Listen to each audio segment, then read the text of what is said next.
When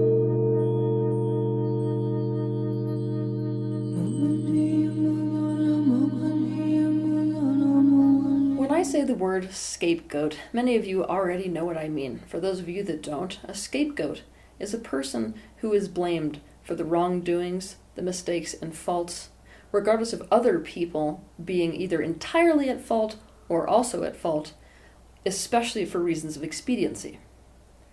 Now, this term scapegoat originates from Judaism. During mass reconciliation, a rabbi would bring a goat to the altar. The idiotic idea was that sins of the people would be absorbed into the goat, and it would then be killed. When its blood would spill over the altar, those sins were said to be cleansed. In a human social group, like a family, there are complex interactions that take place and roles that people end up in. The emotional interdependence in even the most abusive and disconnected homes still makes it so that a change in one person creates reciprocal changes in every other member of the group. In a dysfunctional social group, a dysfunctional family is a dysfunctional social group, what will actually happen is that the strongest member of the family will be targeted.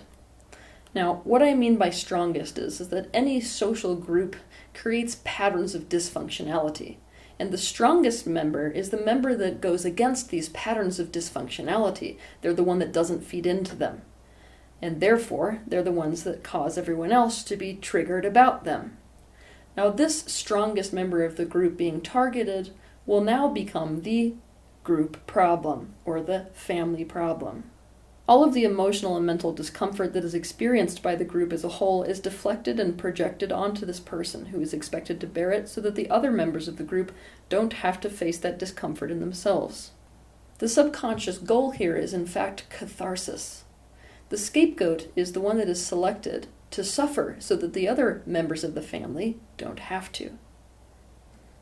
In the family, the person who ends up in the role of the scapegoat is not actually to blame any more than the goat in our sacrifice scenario is to blame for the sins of the people.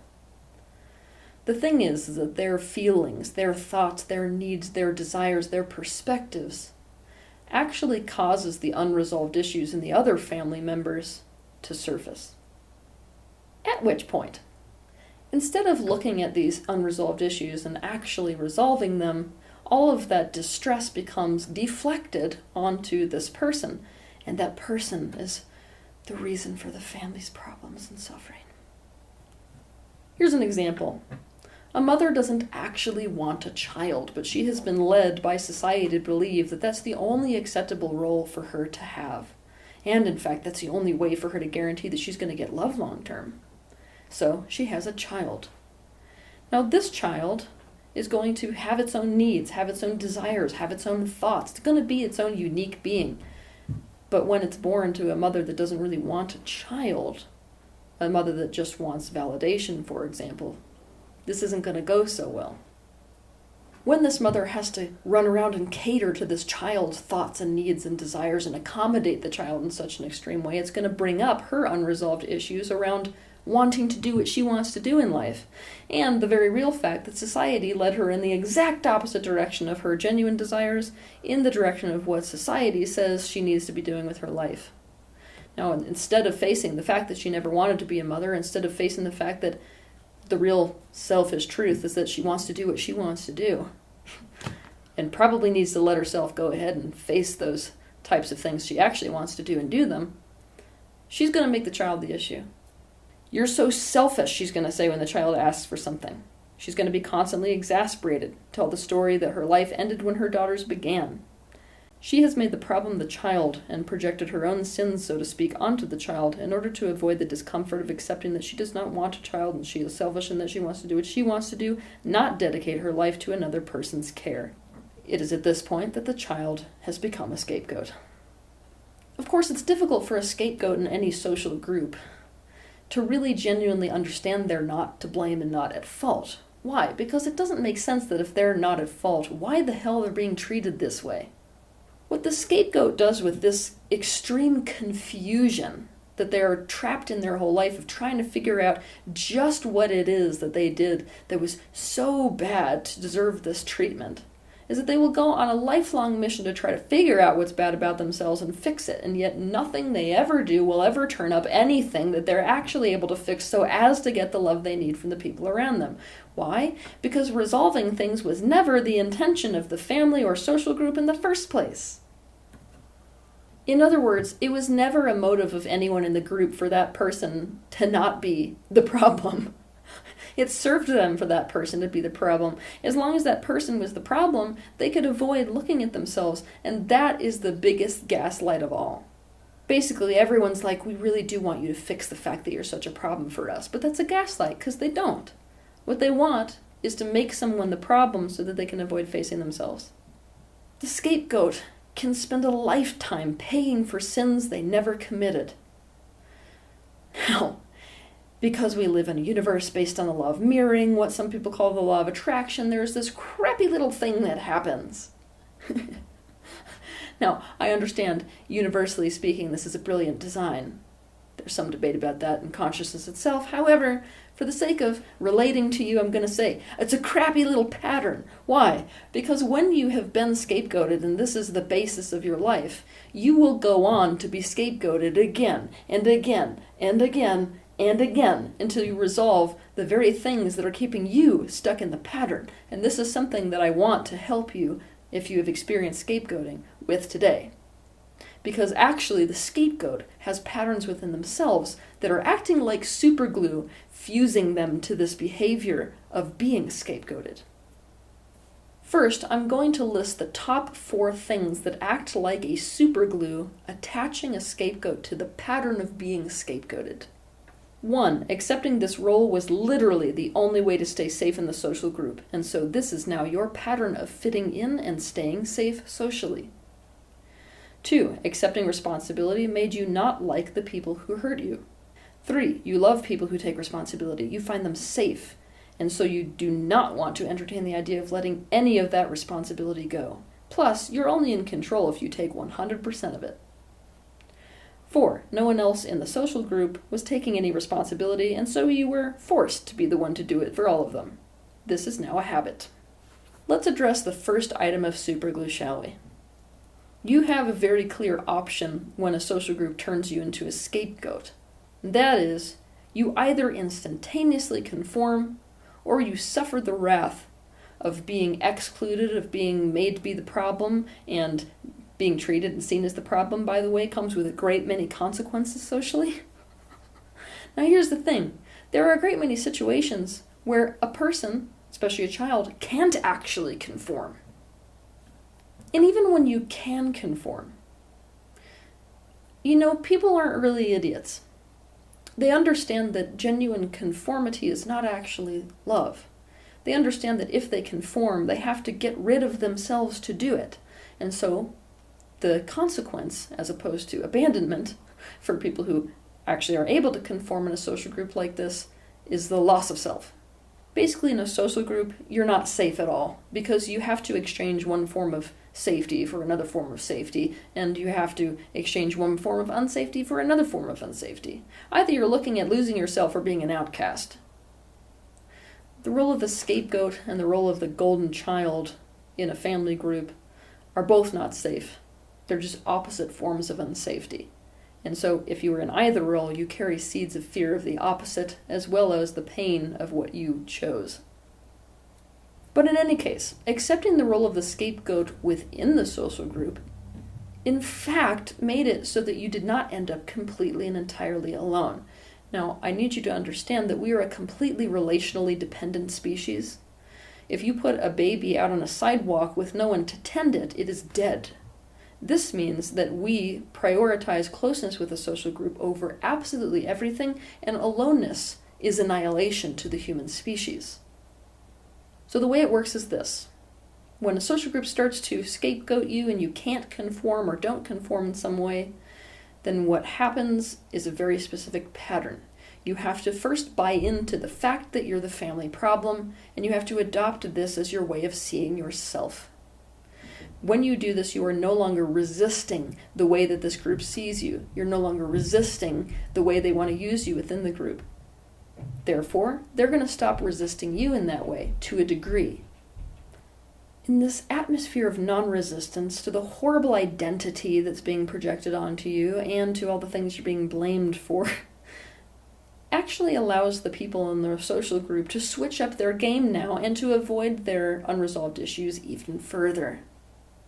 They do this by considering themselves, at this point, the healer and the fixer of you. At this point, the scapegoat becomes the identified patient in the social group.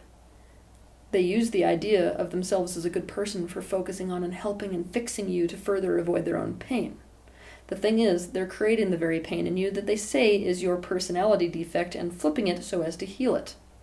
Now, this is disgusting. This social pattern is disgusting when you really get it. It is so dysfunctional, and it is such an extreme form of gaslight.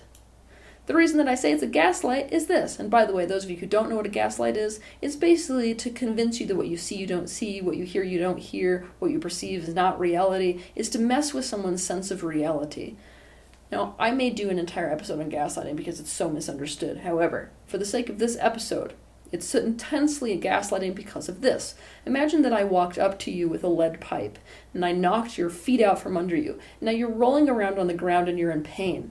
And it's at this point that I get down on the floor next to you, and the first thing I say is, God, you just have so many problems. I mean, do you understand when you're always acting in pain like this? It's a problem because it takes all of the focus off of the family, and I can't put my energy into the other siblings that I need to put my energy into because you're taking so much focus away from me. And when you continue to cry, I then one-up this. Not only did I just make you the problem, now I'm going to switch and escape my own unresolved issues even further by becoming your fixer. So now down on the ground, after I've said that, I'm definitely here for you. I see that you have problems. I recognize it. We can definitely find a doctor who can help you with the fact that you're in so much pain all the time. Yeah, that's a scary gaslight. That is life for a scapegoat in a family unit. The vast majority of children who are brought to psychologists and psychiatrists are in fact family scapegoats in this exact situation. But the sad thing is that playing into this pattern by accepting themselves as the problem saves the scapegoat from abandonment, annihilation, and further wounding by the people in their lives. The problem is, because of this extreme form of gaslighting, you learn to ignore the fact that people have punched you onto the ground in the first place and instead focus entirely on the safe feeling of them trying to heal and fix you. Your only frame of reference for closeness with other people is when they're trying to fix you now. That means you are prone to getting into relationship after relationship with people who mess you up specifically so they can do this pattern with you. They screw you up so they can fix you up. And you actually feel more loved and more safe in that. Because at least, even if they're the ones that knocked your knee out from under you in the first place, in the moment that they're bandaging it up, you're not getting hurt like you usually are. Okay, so you can get this. Your frame of reference for love and safety is blaming yourself, seeing yourself as the problem, and having people fix you. This is a pattern you repeat and repeat in order to get your emotional and even physical needs met, to feel close to people and feel safe socially. You pick people who do this to you. You do not end relationships with people who do this to you. To address the second item of superglue, you wouldn't really be the scapegoat of your family if the truth, even at a subconscious level, wasn't that you actually do see the patterns that are occurring. In fact, in the previous scenario, you're the kid who sees, even if there's a part of you that wonders whether you're bad or not, that mom didn't actually want a kid. Basically, you know that there is an extreme form of deflection and projection going on. To understand more about deflection and projection, watch my videos titled Deflection, the Coping Mechanism from Hell, and Projection, Understanding the Psychology of Projection. You see that them not taking responsibility for aspects of their lives, including unresolved issues and their authentic truth, has created all of this pain for you. You see that that has made them bad.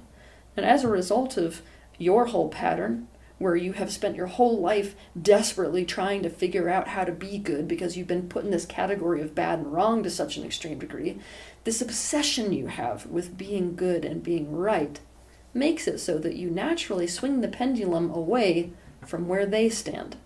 If you see that what they have been doing in their pattern of lack of responsibility for these things, and lack of ownership for them, has been creating so much pain in the world, you seek to be so incredibly good and to restore your own sense of goodness by being the exact opposite of them. Basically, your wires get crossed, and now your only way of being good is to seek out how you're at fault and to take the blame and blame yourself. The problem is, in this universe, based on the law of mirroring, yet again, that creates quite the vibrational problem, doesn't it? Because if you are in the frequency of yourself always being to blame, that means other people will always blame you. Haven't you noticed this interesting little quality about the universe, that the people who do not actually, in fact, blame themselves often don't get blamed by others? Yes, if you are a scapegoat, there is going to be nothing more triggering than those moments when you're watching a movie and someone is blamed for something they didn't do, convicted of a crime they didn't commit, and can say nothing because they're already condemned. Because this is your life, isn't it? You're going to be scapegoated and blamed for things, even though you didn't do it. And the pattern that's actually creating this on a vibrational level is the pattern of blaming yourself so as to stay virtuous. To address the third superglue, you have been so damaged by being blamed, especially wrongly blamed, that you have fallen in love with the opposite characteristic from the ones that the people who originally hurt you have. You have fallen in love with people who blame themselves, fallen in love with people who take responsibility. Do you want to know why? Because it actually does keep you safe. It's safe when somebody takes responsibility for things. But this complete adoration you have for people taking responsibility and this glorification of the trait itself has caused you to adopt the trait of hyper-responsibility. It has caused you to swing the pendulum completely to the far end of the scale, where you take blame for everything and everything. By taking 100% of the responsibility of the blame, you feel superior in that goodness and also feel in control and thus safe. If something is someone else's responsibility or fault, who's actually in control of repair in that situation? And you have learned over the course of your life not to trust anyone else with responsibility. Therefore, in order to feel safe and in control of your life, you have to take 100% of it. This is the very same pattern that keeps people locked in sexual abuse. Those of you who have worked or who know people who've been sexually abused know that the hardest thing to get a survivor past in the path of healing is self-blame. The reason is that blaming themselves implies that they themselves had a hand in why something happened. Look at the terror of the reality if they don't. If they had nothing to do with why it happened, then they were truly a victim. So, taking 100% of the responsibility is the only way they can stay not a victim. To address the fourth issue, being a scapegoat in a family implies that the other family members don't take responsibility for some aspect of life. I mean, you may have had a hyper-responsible parent who was overworked, but still who turned you into the scapegoat because they never took responsibility for their true desires, for their true thoughts, true needs, feelings, whatever. Now, obviously, because these people don't take responsibility, they kind of defaulted to you, didn't it? It didn't really matter whether you wanted to take responsibility for it or not. If no one else was going to, it was you or no one. This means you're conditioned to automatically do it. It's complete and total habit. You take responsibility for what is and isn't yours to take responsibility for, thinking that there is no other option. So take a look at your life for what might be someone else's responsibility and ask yourself, if I didn't take responsibility for fill in the blank, what would happen? For example, did you know that it's another person's responsibility when they feel that they have some sort of a conflict or a problem with you to come to you directly to try to resolve it? That's actually their responsibility to initiate that resolve. Now ask yourself this question. If I weren't the person to intuit the fact that that person had an issue with me and to be the one to bring it up with them so that I initiated the resolve, what would happen? Or wouldn't? This level of hyper-responsibility, it's going to kill you one day. It will literally incapacitate you. And on top of that, it makes you an absolute magnet to people who do not want to take any responsibility at all.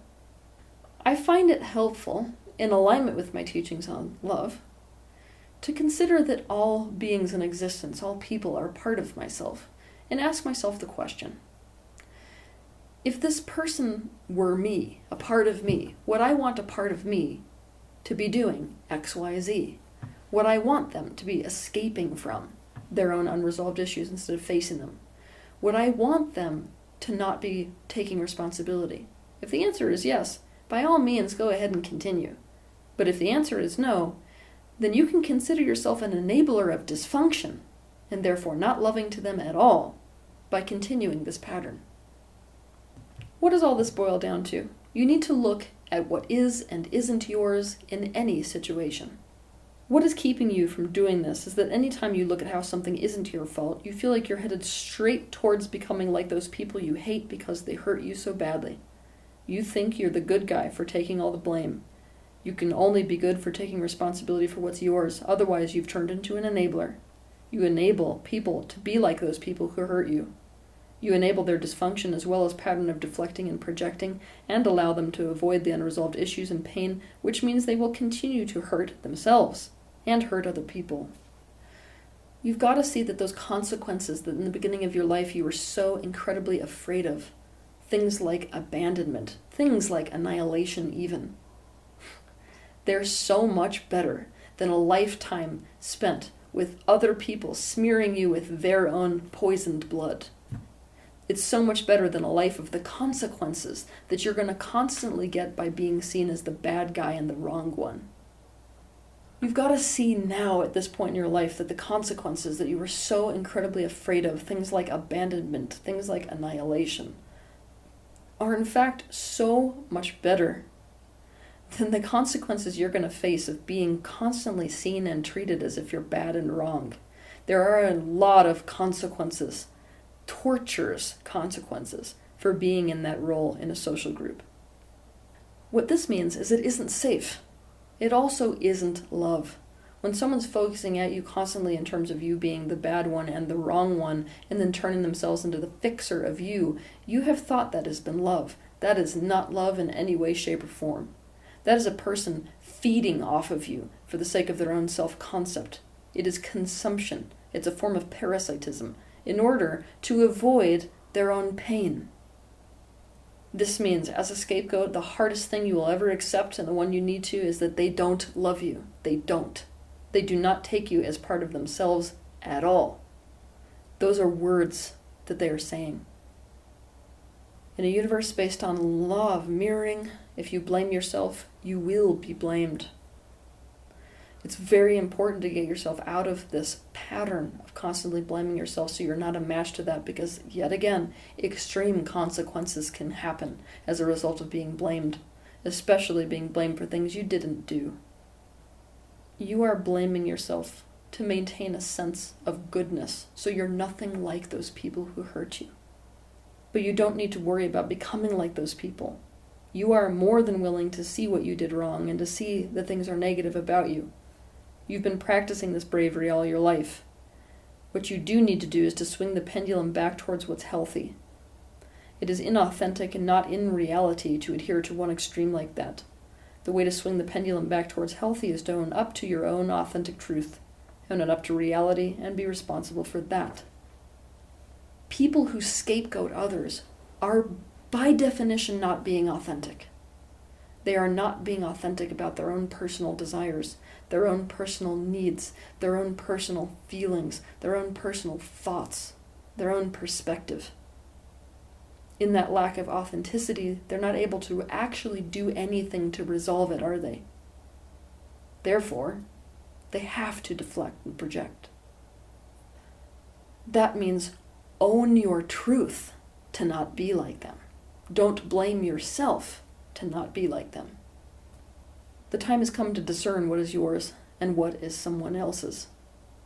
Being in relationships with people who take responsibility themselves will make you safe and will actually make it easier for you to see what is and isn't yours. When two people each look at what's theirs, this is a healthy relationship. This is a relationship where you can change things for the benefit of expansion. If you continue to blame yourself in order to stay good, you will be a magnet for people who love to get away with blaming others and never look at themselves. If you suffer from this pattern of being scapegoated, the honest truth is I have far too many videos to mention that will help you to escape this type of patterning that is inherent within you as a result of everything you experienced. But I have compiled a tiny little list here of videos that I really suggest that you watch, like today, if you have this issue with scapegoating. The Defective Doll, Dysfunctional Relationships. Responsibility, Why, When, and How to Take It. How to Call Bullshit on Denial. How to Let Go of a Coping Mechanism. The Hidden Truth About Dysfunctional Relationships. The Victim Control Dynamic. Why You Can't Feel Loved for Who You Are. Self-concept, the enemy of awakening. And self-hate, the most dangerous coping mechanism. As a recovering scapegoat, you have got to ungaslight yourself. Everyone who's part of a dysfunctional family or social group dynamic has to ungaslight themselves, but especially you as a scapegoat. Your whole life has been nothing but a gaslight. Therefore, make reality your absolute obsession. Nobody in that social group is going to have the same estimation of reality that you will. None of them are going to validate your reality. Validating your reality means facing the issues themselves. Now, the big thing that happens with scapegoats that I see that bites them in the ass is that when they start to recover their sense of reality, hey, maybe I'm not the problem, they go straight back to their family group, assuming that if they just get their family group to get it, that somehow it's all going to improve itself. You have got to have realistic expectations. It doesn't matter in this universe if all people can change. Are they going to? The answer is not always and not usually, actually, in a dysfunctional family group. Therefore, running back to them, hoping that they are going to change their ways and see what you see, which is to see themselves as dysfunctional, is highly unlikely. I need you to understand what it is you're expecting from other people by doing this. Because what you're actually expecting them to do, by accepting your reality, by accepting you as good, in fact, by accepting you did nothing wrong, is to actually face their dysfunction. Many scapegoats become the truth seekers and truth tellers on our planet, and that's perfect. You can own this role without expecting that your family is going to take it well. I'm going to give you a really sad truth here. For the most part, you can expect people not to change. And to be clear, this does not mean that you should enable it by playing into the dysfunction, any more than it means you should expect that they will change. Because of this complex trauma and anxiety that comes out of being in this role in a social group, especially if you were in this role as a child, I highly suggest that you pick up a copy of my book titled The Completion Process, which will also help you to deal with the unresolved issues that are a leftover byproduct of this scapegoating pattern within your own life. If you watch my video titled Fragmentation, the Worldwide Disease, what you will notice is that fragmentation is the primary coping mechanism within a physical human. Now, one of the ways that you coped being a scapegoat is to create two fragments of your own consciousness. One that's being constantly scapegoated, and another that is the scapegoater. So you have an internal part that is scapegoating you. And one of the most powerful things you can do to overcome this pattern of scapegoating is to resolve the rift between those two aspects of self, to integrate your internal scapegoat and your internal scapegoater. Another thing is that if you've been scapegoated, shame is the bedrock of the self-concept of someone who has been scapegoated. Shame is one of the most poorly misunderstood things on the planet. Most people see shame in a certain way, and based off of the way they see it, the advice they give you around shame actually makes the shame worse. Shame is not something in and of itself that you can necessarily do away with because it is, in fact, a biological affective reaction. It happens whenever you're pushing a part of yourself away from yourself in order to establish closeness with a social group. Now, obviously, given the fact that you have so many of these deep patterns and this deep conditioning with shame, this is something that needs a little bit more focus than the average rhetoric. For this reason, even though every single chapter in the book that I wrote called Anatomy of Loneliness is going to apply to you if you were a scapegoat, I mean every word, there is an entire section of the book completely dedicated to shame and overcoming shame. So you can get that book, The Anatomy of Loneliness, and flip to the section on shame and start doing work on that pattern to get yourself out of this pattern of being scapegoated. The bottom line is the reality of getting out of this pattern of being scapegoated is going to be a grief process. And a grief process is going to be even more difficult if you're still holding on to the fantasy of having better relationships with abusive people, if only they would just get it and get the dysfunction and see themselves clearly enough to see the issues that they have. That being said, I hope that seeing especially some of the super glue that is binding you specifically to this pattern of being scapegoated will help you to transcend this pattern.